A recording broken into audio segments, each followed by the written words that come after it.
नहीं खोल के दे दो, ये लो। कुछ नहीं जा रहे थे। क्या बात बताई थी। नमस्कार, आज मेरे साथ हैं एक माँ, एक न्यूट्रिशनिस्ट और एक जिम ट्रेनर, और इन सबसे ज़्यादा एक हाईली डिसिप्लिन्ड पर्सनैलिटी, आस्था। नमस्कार। आस्था, स्वागत है आपको मेरे चैनल में। बहुत बहुत धन्यवाद आपका। आस्था, कुछ अपनी जर्नी के बारे में बताएंगी। आपने एमटेक किया, जो मुझे पता चला, फिर आपने शायद जॉब भी करी कुछ दिन, फिर आप जिम ट्रेनर की तरफ इस दिशा में कैसे मुड़ गई। बेसिकली लोग जिम करते हैं अपने हेल्थ पॉइंट ऑफ व्यू से, लेकिन आपने इसी को अपना करियर बना लिया, कैसे? जी, जैसा आपने बताया कि मैंने एमटेक किया, बिल्कुल सही बात है। मैं बाय एजुकेशन मैंने एमटेक और बीटेक किया हुआ है, लेकिन जब मैं अपने स्कूल में थी तो भी मैं बहुत ज़्यादा एक्टिव थी स्पोर्ट्स में। मैं बास्केटबॉल, बैडमिंटन, मैं एक्टिव बहुत ज़्यादा थी। तो अभी जब बीटेक एमटेक मैंने कर लिया, इसके बाद मैं जॉब में आ गई, मेरी सिटिंग जॉब हो गई। जब सिटिंग जॉब हुई तो आप सिर्फ एक ही काम करते हो, बैठते हो और खाते हो। जब वो काम स्टार्ट हुआ तो फिर मेरा वेट धीरे धीरे इंक्रीज़ होता गया, फिर मुझे बीमारियां आना स्टार्ट हुई, मुझे थायराइड हो गया। फिर मैंने शादी करी, उसके बाद के अलग जो फर्दर चीज़ें होती हैं, जैसे थायराइड तो मुझे हो ही गया था। इसके अलावा जब मैं प्रेग्नेंट हुई तो मुझे जेस्टेशन डायबिटीज़ भी हुआ। तो फिर मुझे लगा कि जो इंसान ऑलरेडी इतना हेल्दी और फिट था, वो अब इस दिशा में कैसे पहुंच गया। डिलीवरी के बाद 6 एक महीना तरह ही से निकला। डिप्रेशन की जी जी स्थिति। जी, जैसे ही 6 महीना निकला, मेरा बच्चा 6 महीने का हुआ, मैंने सोच लिया कि नहीं, बस अब मुझे इसको स्टॉप करना पड़ेगा। अब मुझे सारी वही चीज़ें करनी है जो मैं ओरिजिनली थी। मैं एक्टिव थी, मैं खेल रही हूँ, मैं सुबह 5 बजे जा रही हूँ ग्राउंड में खेलने। तो मुझे लगा कि नहीं, अब मुझे उस दिशा में आगे जाना है। अब जैसे जैसे मैंने स्टार्ट किया, मैंने जिम स्टार्ट किया सबसे पहले। तो मेरा वेट करीब 86-87 केजीज़ हो गया था। तो मैंने स्टार्ट किया धीरे धीरे, फिर मैं अपना वेट धीरे धीरे रिड्यूस करके मैं 60 केजीज़ पे लाई। और इस जर्नी, जो मेरी 3 साल की ये जर्नी रही है, ये इतनी इम्पॉर्टेंट जर्नी रही है। इसमें मैंने बहुत सारी चीज़ें सीखी कि मतलब अपने साथ साथ मैं दूसरे को भी मोटिवेट करती रही लगातार। जो मेरे साथ लोग आते थे, मैं उनको हाईली मोटिवेट करती गई। वो मुझे ऐसा बोलते थे कि आपसे मुझे देख के बहुत मोटिवेशन होता है, क्योंकि एक तो एज, जो वहाँ पे जिम में बच्चे आते थे वो 18 साल, 19 साल, 20 साल के बच्चे होते थे। और सेम वही मैं 30 साल, 30+, 34। तो इस एज के लोग बहुत मोटिवेटेड होते थे मुझसे कि आपने ये कैसे किया। तो मुझे लगा कि जो काम मैं कर रही हूँ, फिर मैं वो दूसरे को क्यों ना सिखाऊं। धीरे धीरे मैं इस दिशा में कन्वर्ट हुई। और फिर अभी जैसे आप मुझे देख रहे हैं, मेरा वेट भी कम हो चुका है। जो मेरा थायराइड था वो रिवर्स हो गया, मेरी डायबिटीज़ ख़त्म हो गई। तो अब टचवुड कोई भी बीमारियां मुझे नहीं हैं। और सब इसी वजह से है कि आप मेंटली भी फिट हो और फिजिकली भी फिट हो। और आपके एक्टिव रहने का रीज़न भी जी जी यही जी, है। मेरे एक्टिव और मेरे डिसिप्लिन, मेरे ट्रेनर ने मुझे सिर्फ एक चीज़ सिखाई कि आप डिसिप्लिन रहो, कंसिस्टेंट रहो। आप रोज़ आओ, आपसे कुछ नहीं हो रहा, आप तब भी रोज़ आओ। टर्निंग, आपको टर्न अप होना सबसे ज़्यादा इम्पॉर्टेंट, आपको वहाँ आना इम्पॉर्टेंट है। आपको देखकर लगता है कि आपकी लाइफ एकदम सेट है, एकदम पंक्चुअली सारे काम एकदम टाइम से। तो क्या कुछ ऐसा है जिसको लेकर आज भी आप स्ट्रगल कर रही हैं? जी, जैसा क्या है, लोगों को जो दिखता है वो सिर्फ रिजल्ट्स दिखते हैं। लोगों के हिसाब से आपका स्ट्रगल, आपकी लाइफ में आपके बैकग्राउंड में क्या चल रहा है, वो सारी चीज़ें मैटर नहीं करती हैं। लेकिन आज भी मैं पर्सनली अपने बैलेंस के साथ स्ट्रगल करती हूँ। मुझे कई सारी ऐसी चीज़ें हैं जो मैं करना चाहती हूँ, मैं नहीं समझ पा रही हूँ, क्योंकि मैं हेल्प लेना थोड़ा-सा अवॉइड करती हूँ। तो ये सारी चीज़ें हैं कि मैं अपनी लाइफ़, अपनी जो पर्सनल लाइफ़ है उसको भी बैलेंस करूँ, अपनी जो प्रोफ़ेशनल लाइफ़ है उसको भी बैलेंस करूँ। इन चीज़ों से सब स्ट्रगल करते हैं। हम लोग जो शो करते हैं लोगों को, वो सारा रिज़ल्ट्स होते हैं। माँ, न्यूट्रिशनिस्ट, जिम ट्रेनर, इनमें सबसे टफ रोल आपको कौन सा लगता है? जी, देखिए, माँ होना सबसे मुश्किल काम भी है और सबसे ब्यूटीफुल काम भी है। अब क्या है कि आपको न्यूट्रिशनिस्ट, आप ट्रेनर, आपको उसमें छुट्टी मिल सकती है, लेकिन माँ होने के केस में आपको कोई छुट्टी नहीं मिलती। बिल्कुल। यहाँ पर माँ होने में आपको परफेक्शन की रिक्वायरमेंट नहीं है, आपको प्रेजेंस की नीड है। बाकी न्यूट्रिशन और ट्रेनर में आपको परफेक्शन की रिक्वायरमेंट है, यहाँ पर ऐसा कुछ नहीं है, बस आपकी प्रेजेंस होना ज़रूरी है। लोग आपको बहुत डिसिप्लिन्ड कहते हैं, लेकिन क्या कभी कुछ ऐसा होता है ना कि मुझे ये नहीं करना, आज जिम नहीं जाना, आज चलो ये खा लेती हूँ, तो ऐसा होता है कभी? जी, बिल्कुल, ये तो ह्यूमन टेंडेंसी है कि बहुत सारी ऐसी चीज़ें होती हैं जो नहीं करने का मन करता है, स्टिल हम लोग कर लेते हैं। तो ये मेरे साथ भी होता है। बहुत रेयरली होता है, ऐसा नहीं कि बहुत डेली होता है, लेकिन बहुत रेयरली होता है आदत कि में आ गया है हाँ, अब करते तो करते। आदत में आ गया, मैं कंसिस्टेंट हूँ, इसी चीज़ को लेके मैं बहुत डिसिप्लिन भी हूँ कि नहीं, ये काम नहीं करना है, लेकिन स्टिल आप फैमिली में रह रहे हो, बहुत सारे ऐसे फैमिली फंक्शंस भी होते हैं, आपको जाना पड़ता है। तो मैं देखती हूँ कि जो भी मिनिमम मेरा लॉस है, मैं उसी चीज़ को करूँ। बाकी देखिए, चीज़ें हैं, हम ह्यूमन लाइफ है, ह्यूमन है, तो ये सब चीज़ें हम कर सकते हैं। और ठीक है, हम कोई ऐसा नहीं है कि कुछ कर लेंगे, कुछ बहुत चीज़ें बिगड़ जाएंगी, उसको हम नेक्स्ट डे रिजॉल्व भी कर लेंगे। लेकिन हाँ, मतलब ह्यूमन टेंडेंसी है, इतना तो हम लोग करना चाहिए। पर्टिकुलर कोई चीज, मतलब आज सुबह उठने से सर्दियां हैं, मेरा आज सुबह उठने का मन नहीं है, ऐसा कभी हुआ है? जी, बिल्कुल ऐसा होता है, तो लेकिन क्या करती बस हैं? उसी समय मुझे अपने ट्रेनर की एक बात याद आती है कि आपको कंसिस्टेंट रहना है, चाहे कुछ भी हो जाए लाइफ में।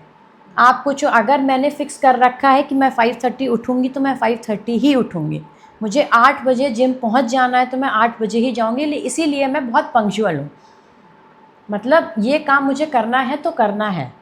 मतलब कहते हैं बहुत, ना, अगर आपकी तबीयत बहुत ख़राब है या ऐसी बहुत सारी ऐसी कंडीशंस हैं, तो आप अवॉइड कर सकते हैं, लेकिन जहाँ तक पॉसिबल है, आप चीज़ें कर सकते हैं, आपको करना पड़ेगा। वैसे भी कहते हैं punctuality is the key of success. सबकी हेल्थ, सबकी जिम्मेदारियाँ और जिम सब कुछ करते करते कोई ऐसी इच्छा है जो लगता है कि नहीं हो पा रही है? जी, मतलब विमेन के तौर से आप देखें तो ख़ासकर क्या होता है, विमेन अपने आप को प्रायोरिटी कम देती हैं। मैं सारी विमेन को यही रिक्वेस्ट करूँगी कि अपने आप को प्रायोरिटी आप दीजिए। मतलब सब चीज़ें बैकग्राउंड में चलती रहेंगी। आपके बच्चे स्कूल भी चले जाएँगे, बड़े भी हो जाएँगे, सब कुछ हो जाएगा। लेकिन अगर आप अपने आप को सबसे पीछे रखोगे, तो बहुत सारी इच्छाओं को आप अपनी मार दोगे। आप सब कुछ करिए, लेकिन अपने आप को प्रायोरिटी दीजिए। आपकी हेल्थ अगर ख़राब हो रही है, आपको उस पे ज़्यादा फ़ोकस करने की ज़रूरत है। और वैसे आप भी बिल्कुल, ये सारी चीज़ें मतलब विमेन के साथ यही इश्यूज़ आते हैं कि अरे अब बच्चा है, मैं उसको स्कूल भेज रही हूँ, तो मैं ये काम कैसे करूँ, मेरे घर के इतने काम पड़े हैं, मुझे खाना बनाना है। ये सब काम हो जाएंगे, आधे घंटे बाद हो जाएंगे। हाँ, आपकी इस बात से मुझे एक बात याद आई। जब मेरी डॉटर का जन्म हुआ, तो मुझे डॉक्टर ने बोला था कि पहले आप खा लीजिएगा, फिर जी जी, बच्चे के काम कीजिएगा। क्योंकि जनरली होता है क्या है कि हम बच्चों का काम और सबका काम पहले करने में लग जाते हैं, और हम खुद भूखे हैं, तो जो गुस्सा झुल्लाहट आती है ना, वो निकलती। लेकिन अगर आपका पेट भरा है, आप बिल्कुल ठीक हैं, तो आप सारे, मतलब कितना भी फैला हो, कितना भी मैस हो, आप उसको कूल से डील कर लेते हैं। बिल्कुल। आप कभी अपने आप को प्रायोरिटी दे के रखिए। आप खाना बनाने जा रहे हो, अगर खाना आधा घंटा डिले भी बनेगा तो कोई बड़ा इशू नहीं है। आप कम से कम अपनी हेल्थ पे तो ध्यान दे रहे हो ना, आप आधा घंटा वर्कआउट कर लो। वर्कआउट नहीं कर रहे, आप आधा घंटा डांस कर लो, अपना म्यूज़िक चला के डांस कर लो, आप कम से कम एन्जॉय करोगे, मेंटली आप खुश रहोगे। आजकल तो डांस भी एक फॉर्म बिल्कुल, है ऑब्वियसली एक्सरसाइज ज़ुम्बा का। एरोबिक्स से बहुत ज़ुम्बा। अच्छी कैलोरीज़ बर्न होती है। आप आधा घंटा म्यूज़िक चलाइए, कमरा बंद करिए, आप डांस करिए, कम से कम आप हैप्पी बाहर निकलोगे। वही आप तुरंत खाना बना के फिर आप नेक्स्ट काम करने चले जाओ, उसके बाद आप सोचो कि मैं रेस्ट करूँगी, तो फिर क्या खुशी? आप पहले खुश हो लो, बाद में ये सब काम हो जाएँगे, कोई काम नहीं रुकता। खुश होके कोई भी काम करेंगे ऑब्वियसली तो वो वो ज़्यादा हमेशा बेटर अच्छा होगा। होगा। आप कोई भी काम हड़बड़ी में करोगे, नहीं मैं पहले खाना बना लूँ, तो कभी नमक भी तेज़ हो जाएगा, कभी मिर्ची भी तेज़ हो जाएगी, ये सब ज़रूर होगा। पहले खुद को बात तो प्रायोरिटी है। दें। आप इन बातों से कितनी सहमति रखते हैं, कमेंट में ज़रूर बताइएगा। आस्था, आप अपने आप को एकदम फिट रखती हैं, आपका बॉडी वेट और सब कुछ एकदम परफेक्ट है। और आजकल जो हमारा मतलब सिनेरियो चल रहा है, इंडिया स्पोर्ट्स में काफ़ी आगे जा रहा है, और जैसा कि जिम में वेट लिफ्टिंग वगैरह भी होती होगी, तो क्या आप अपने आप को ओलंपिक्स वगैरह के लिए तैयार करना चाहेंगी? कभी सोचा है कि मैं वहाँ पर भी जाऊँ, या फिर और भी स्टेट लेवल के जो भी जी, जी। रिलेटेड स्पोर्ट्स होते हैं उसके लिए, या देखिए, कहीं गई हैं? जी, जैसे एक नॉर्मल एथलीट होता है मेरे जैसा, उसका हमेशा से एक सपना होता है कि वो इंडिया को रिप्रेज़ेंट करे कहीं न कहीं, अच्छे प्लेटफ़ॉर्म पे। तो मैंने अभी कई सारे कॉम्पिटिशन्स में पार्टिसिपेट किया है, बहुत हाई लेवल पे तो नहीं, लेकिन नॉर्मल सिटी या डिस्ट्रिक्ट लेवल पे पार्टिसिपेट किया और अच्छा परफ़ॉर्म किया है। तो जैसे आपने कहा कि ओलंपिक्स में इंडिया को रिप्रेज़ेंट करना, तो ये तो बहुत गर्व की बात है और मैं बिल्कुल अपने तरफ से ट्राई करूँगी, मैं इतनी मेहनत कर रही हूँ। कि हो सकता है आगे आने वाले 2-3 साल में मैं खुद को इस हिसाब से प्रिपेयर कर लूँ कि मैं वहाँ पे रिप्रेजेंट करूँ इंडिया को। मैं आपको उसके लिए अभी से बेस्ट विशेस देती थैंक हूँ यू, और थैंक यू। जल्दी ही इंडिया आस्था सिंह को न्यूज़ में देखे आई होप सो, गोल्ड ये के आपकी साथ। बात बिल्कुल सच हो। चलिए आस्था, कुछ ऐसे टिप्स बता दीजिए जो लोग डेली एक्सरसाइज नहीं कर पाते हैं, खासतौर पे विमेंस जिम नहीं जा पाती हैं, तो वो घर में रहकर क्या ऐसा करें कि वो अपने आप को फिट रख सकें। जी, जैसे अभी मैं अपनी पर्सनल एक एक्सपीरियंस बताऊँगी कि मेरे बहुत सारे ट्रेनीज़ हैं जो मुझसे ऑनलाइन क्लासेस लेते हैं। अब वो जिम का सिनेरियो तो हम उनको नहीं दे सकते, लेकिन स्टिल आपके पास अगर 2.5 केजीज़ के डंबल भी हैं तो उससे मैं सारे वर्कआउट उनको करा देती हूँ, जो कि आप एक नॉर्मल जिम में करते हो। तो देखिए बेसिक आप जंपिंग कर सकते हो और बहुत सारी, मतलब आप सबसे पहले अपनी डाइट को चेंज आपको करना ज़रूरी है। आपको ये पता होना चाहिए आपको क्या डाइट लेनी है। आपको मोटे होना है तो आपको उस हिसाब से डाइट लेनी है, आपको पतले होना है तो आपको क्या डाइट लेनी है। ये डाइट मैं लोगों को बताती हूँ, तो काफ़ी लोगों में प्रोग्रेस आई है। और आधे घंटे वर्कआउट करना, मैं सबको बोलूँगी जितनी भी फीमेल्स हैं, आप प्लीज़ आधा घंटा अपने शेड्यूल में इसको इंक्लूड करिए। आपको नहीं वर्कआउट समझ में आ रहा, आप यूट्यूब पे खोल के देख लीजिए basic home workouts for half an hour, आपको सब चीज़ें उस पर मिल जाएंगी। उसमें आपको किसी भी मशीन की ज़रूरत नहीं है। आपको मैंने बताया, आप जुम्बा कर सकते हो, एरोबिक्स कर सकते हो, आप गाना चला के प्रॉपर स्टेप्स फॉलो करके डांस कर सकते हो। कैलोरीज आपकी तब भी बर्न होगी। वो आपके मेंटल और फिजिकल हेल्थ दोनों को अच्छा रखेगा। जैसे कि आस्था ने बताया कि वो ऑनलाइन क्लासेस भी लेती हैं, तो आप आस्था को इंस्टाग्राम और यूट्यूब पर स्वेट विद आस्था, मैं लिंक डाल दूँगी, उस पर फॉलो कर सकते हैं, उनसे कंसल्ट कर सकते हैं। जी बिल्कुल। चलिए अब आप एक मतलब एक टीचर के तौर पर आपका पर्सनल क्या है कि आपके जो स्टूडेंट हैं वो आपसे कितना खुश रहते हैं। देखिए मेरे स्टूडेंट मुझसे खुश भी रहते हैं और मुझसे डरते भी बहुत ज़्यादा हैं, ओ, क्योंकि आपको पता है मैं बहुत डिसिप्लिन हूँ। अगर वो 5-6 मिनट्स भी लेट होते हैं तो उनको पनिशमेंट के फॉर्म में पहले उनको एक्सरसाइज करनी होती है। मतलब ये उनके लिए भी बहुत क्लियर है कि अगर मैंने उनको बोला कि 9-10 पे आना है तो वो 9-10 पे ही आएंगे। वो 9-11 पे भी नहीं आएंगे, 9-9 पे आ जाएंगे, 9-11 पे नहीं आएंगे। और बाकी थोड़ा मैं आपको अपने ट्रेनीज़ के बारे में भी बताऊंगी। मेरे जितने भी ट्रेनीज़ रहे हैं वो बहुत स्पेशल रहे हैं मेरे लिए। एक तो उनकी जो चीज़ें रही हैं वो भी बहुत स्पेशल रही हैं। अभी मैं बहुत बेसिक एग्जांपल्स देती हूँ कि एक लड़की हमारे यहाँ आई थी, उसका वेट था 105 केजीज़। उनके घुटने का ऑपरेशन, एक घुटने का ऑपरेशन हो चुका है, उनका लिगामेंट ब्रेक हो गया था। अभी दूसरे घुटने का ऑपरेशन उनका होना है, उनको 6 मंथ्स हो गया है मेरे पास, दूसरे घुटने का ऑपरेशन होना है। तो डॉक्टर ने उनको ये बोला कि आप 25 केजीज़ एटलीस्ट रिड्यूस करके आइए। तो अभी, और हमें उनके साथ इश्यूज़ ये होते हैं कि बहुत सारा वर्कआउट हम उनको नहीं करा सकते हैं, हम जंपिंग उनको करा नहीं सकते हैं। हमें लेग के वर्कआउट में बहुत ध्यान रखना पड़ता है कि कहीं भी कोई इंजरी ना हो जाए। और अभी 6 मंथ हो रहा है, वो 105 पे आई थी, उस लड़की का वेट अभी 85 केजीज़ हो रहा है। मैं इनके साथ वीडियो शेयर करूँगी उस लड़की का।